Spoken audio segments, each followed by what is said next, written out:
Sabi ni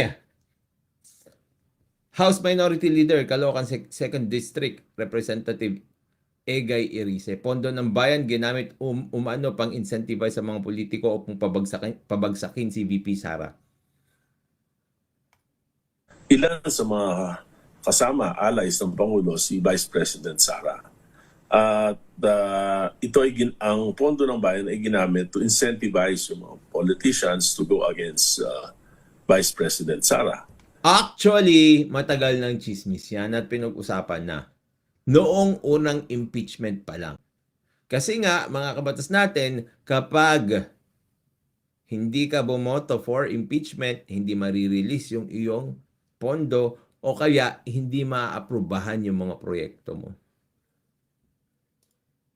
Nakita naman natin yung mga Quadcom at nabalitaan naman natin kung paano malalaki ang pondo na nakuha ng mga participants sa pagpapabagsak, sa effort to pabagsakin si Vice President Sara.